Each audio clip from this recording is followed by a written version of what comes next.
How's it going here? Welcome back to the channel, and I just want to do a quick unboxing of the OnePlus 7 Pro.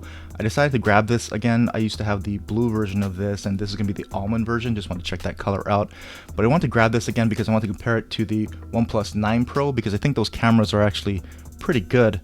And I want to see if what I'm seeing is just a placebo effect or if OnePlus has actually improved their cameras between the 7 Pro, the 8 Pro, and all the way to the new 9 Pro with their partnership with Hasselblad.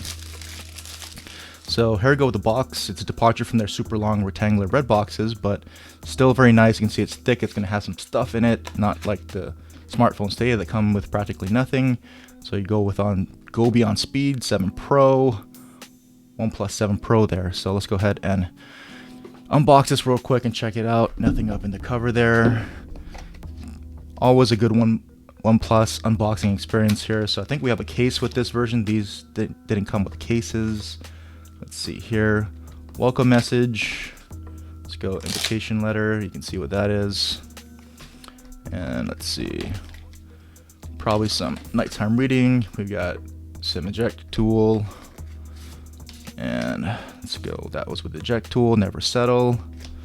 Let's see here.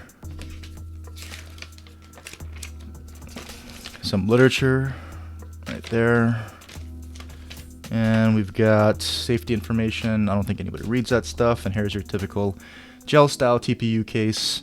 At least they used to give you one. Nowadays they don't even come with one, but I do have the OnePlus branded cases for all these anyway, including for the 7 Pro, so I'm gonna be using that anyway. And here we go with the phone. Never settle. And there is that almond color, so let's go ahead and take it out of the sleeve. Take off the sticker. I don't like how they put these stickers right on the phone, IMEI stickers, but there we go, almond color with the gold looking, shiny gold aluminum frame edges. So looking pretty nice here. It's a bit shiny. I like the more matte look, but something different. I really like that nebula blue, but I wanted to try this new color or a different color this time around here.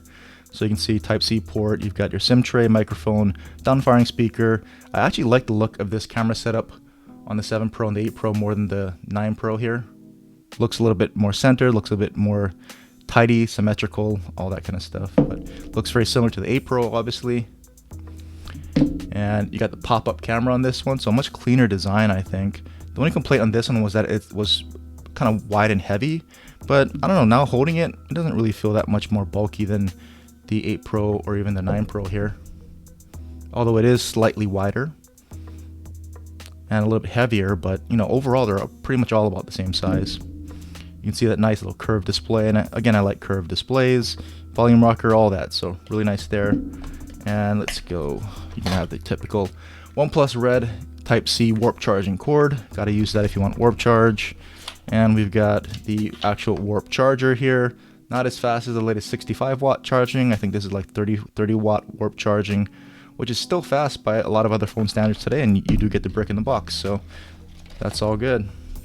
Alright, so here's all three of the phones, and like I said, I wanted to pick up the 7 Pro because I really wanted to see how the cameras have evolved since this, the 8 Pro and the 9 Pro, because honestly, the three phones are pretty much the same outside the cameras. The Snapdragon 855 versus the 65 and the 888, they're all going to be pretty much very similar in performance. They all have more than enough RAM, more than enough storage.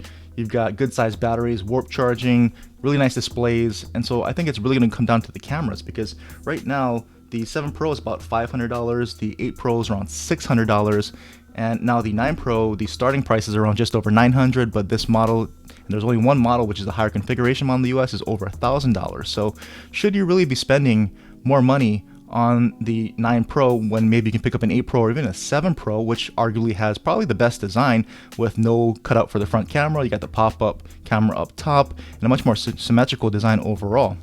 You could save some money, get this, and maybe you could get the same overall phone, and it's just going to come down to the cameras. And so that's really what I want to try out. Have they really improved the cameras? Because I think the 9 Pro cameras are really good, but I want to see for myself, is it just more of a placebo effect, or did they really improve it between the three phones at this point after all the updates that the 7 Pro and the 8 Pro have gone through? Because I think the 7 Pro also now has Android 11, so you're pretty much going to have the same software on all three phones as well.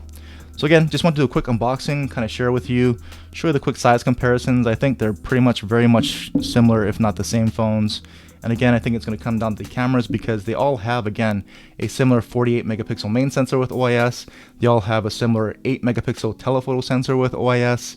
They've just evolved the ultra wide camera from 16 megapixels to 48 megapixels to 50 megapixels, but they all have the same aperture size, which determines how much light it lends in for low light performance, which is going to be important. It's all at f over 2.2, and they all have the same selfie camera. They're all 16 megapixel selfie cameras, and it's the exact same sensor size, 1 over 3.06 inches. So most of the cameras except for the ultra wide seem to be the same.